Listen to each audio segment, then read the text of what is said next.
Raimundo Cruz, entrevista a... El licenciado Javier Neri. Primero que nada, un saludo, ahora sí que virtual a la distancia. Espero que usted, como todos y todas, estemos resguardados en casa, cuidándonos, protegiéndonos para primero nosotros y después, por supuesto, todos los demás, y creo que en conjunto podríamos hacer una gran unión para salir lo más rápido posible y mejor librados de esta situación. Oiga, le quiero preguntar su punto de vista, usted es especialista en este tema, las finanzas, la economía, los números, la reactivación económica, la nueva normalidad de los municipios de La Esperanza. Hoy se reactiva. En algunos sitios tendría que ser casi 700, 699, pero son menos de la mitad de municipios donde se reactivan las cosas. Desde su punto de vista, ¿es una medida adecuada o es una medida apresurada? Buenas tardes. Buenas tardes. Mire, yo creo que es un poco apresurado. ¿Por qué? Porque el número de municipios son 324, pero no nos vayamos con la finta. De esos 324, 213 son de Oaxaca. Sí. Sí, así es. Y si tomamos en cuenta las alcaldías del Distrito Federal de la Ciudad de México, son 2.474 municipios. Y 324 de esos municipios es apenas el 13.18, 13.2, póngale. Es un porcentaje muy reducido, apenas, para liberarlos. Ya ve usted todo la incongruencia que dicen los especialistas existe en las cifras. La medida debe tomarse con mucha precaución. ¿Por qué? Porque hay mucha gente en tránsito en toda la República que puede, si estuvo en contacto con alguna persona, puede contagiar a otros durante el viaje. Por eso está el factor ese que se multiplica por 2.5, por 2.8 y que algunos dicen que debe ser por 30, porque es el número de personas susceptibles de ser infectadas.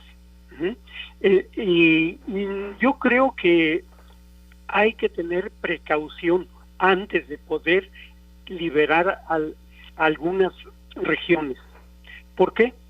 Porque si bien estas regiones son muy pocas, por ejemplo en Hidalgo hay un municipio nada más, en Yucatán es uno también, y en Tamaulipas hay 4, en Michoacán hay 3, y eso que son estados en donde el movimiento de personas es bastante intenso, sobre todo de las personas que vienen del extranjero, de Estados Unidos, y que han sido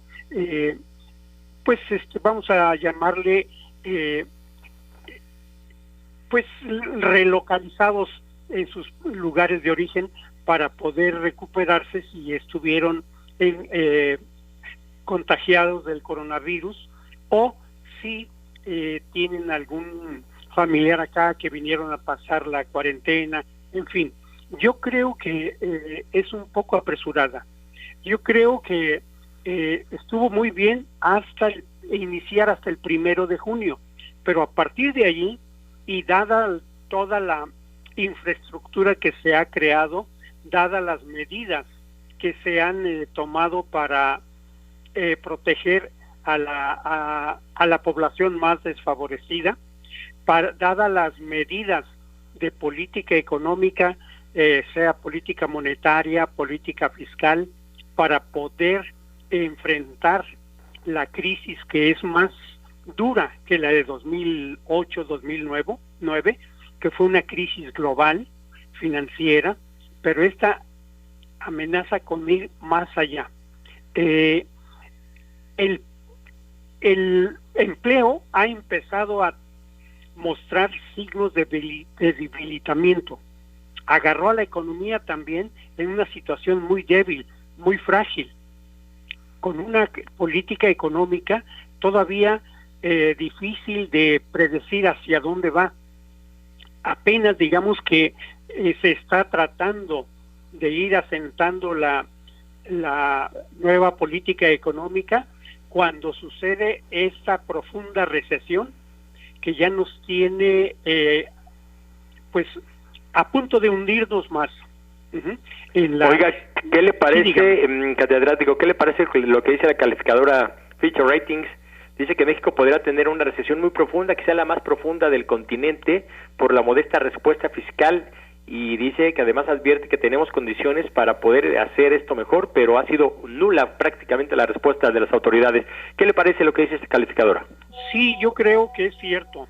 Podemos hacer una respuesta mucho más fuerte, mucho más unida. Por ejemplo, Banco de México ha bajado tasas de interés. Yo espero que no la baje a niveles de cercanos a cero o más, o de cero. ¿Por qué? Porque se presentarán otro tipo de problemas. Yo creo que la reducción de las tasas debe ser limitada y con mucha cautela. Y la inyección para recuperar, ¿sí?, para las empresas, capital fresco para las empresas. Así es. Creo que se puede hacer por parte de las autoridades que aplican la política económica. Creo que pueden hacer una serie de instrumentos fiscales que vayan orientados a recuperar tanto el empleo como la creación de demanda efectiva, es decir, que la inversión cumpla su carácter dual. Oiga, a pesar de las medidas tomadas en el sector energético, ya hay empresas en la Unión Europea, Canadá, en el mundo entero, los propios empresarios en el país, una discoordinación, un desencuentro con el Ejecutivo Federal a todo. Así es. ¿Por qué? Porque yo creo que la estrategia es lenta porque quieren llegar a aplicar los instrumentos en el momento que tengan ellos previsto cuándo va a empezar a como dicen ellos, a aplanar la curva. Ya ve que usted en algunos estados, en la Ciudad de México también se ha convocado para hacer unas reuniones y buscar la famosa protegerse para crear anticuerpos y que se vaya formando la famosa fiesta COVID, así es, sí, del rebaño. Exacto, la de rebaño. Pero al mismo tiempo el contagio del rebaño. Exacto. Para poder generar anticuerpos y enfrentarlo. Pero esto los epidemiólogos deben saber si hay o no razones de éxito. Bueno, lo que pasa es que en Europa lo hacen, pero la condición física, formológica de los europeos y de nosotros allá en Noruega, en Dinamarca, es muy distinta. Las condiciones de salud, la atención del gobierno es totalmente diferente. Así que, vaya, es como si yo quisiera con mi moneda mexicana, el peso, quisiera competir y comprarme lo mismo que con $1 o con €1, pero para nada nos va a alcanzar, más o menos, para que la gente capte el ejemplo, el licenciado Javier Palacios Neri. Así es. Sí, entonces... Oiga, entonces, para concluir, ¿qué le diría al auditorio que lo está escuchando en 55 ciudades del país? Aunque la autoridad federal ya tomó decisión de 699, casi 700, son menos de la mitad de los que entraron en operación, si tenemos la posibilidad, aguantarnos un poco más de pérdida, cubrirnos, protegernos, resguardarnos, en fin, la sana distancia, la protección de pérdida hasta el 1 de junio, ¿sería lo recomendable desde su punto de vista? Por las características del coronavirus, hay que mantener la sana distancia, protegerse. Los epidemiólogos dicen que el apoyo del cubrebocas es limitado, pero es necesario. Hay medidas que son muy incómodas, pero son necesarias y hay que seguirlas. La economía nos aguantará, usted que es especialista, de aquí al 1 de junio, si nosotros seguimos o tratamos de mantenernos, todavía en esta sana distancia, en el distanciamiento, en la seguridad aparente de los hogares, de las casas, ¿aguanta la economía? ¿Tenemos chance para 22 días más? La economía... Perdón, ¿12 días más? 12 días, ¿no? Sí. Sí, yo creo que sí, la economía sí alcanza. Aquí el problema son las clases más desfavorecidas. Sí. La secuela que va a dejar este coronavirus es un porcentaje importante de pobreza, adicional al que nos dejaron como herencia otras administraciones. Sí, totalmente. No quiero llegar en esa discusión porque voy a parecer otra cosa. Pero sí, había un nivel de pobreza bastante elevado, un porcentaje de mexicanos estaban en pobreza, pero ahora se van a agregar más.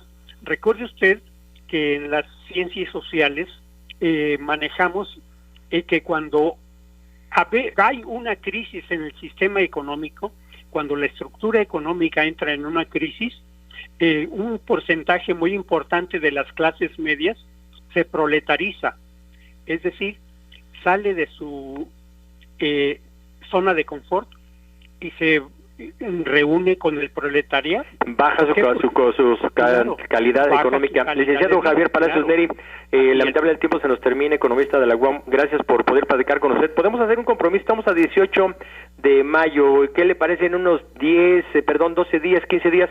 Podemos volver a platicar con usted para ver la respuesta, porque a partir del 1 de junio se reactiva otra vez, lo hacemos un poquito después del 1 de junio, por esos días, para ver cuál es el escenario que usted está vislumbrando. Claro que sí. Con mucho gusto, estoy a sus órdenes. Estaremos en comunicación, qué gusto saludarlo. Buenas tardes, cuídese mucho. Igualmente, hasta luego.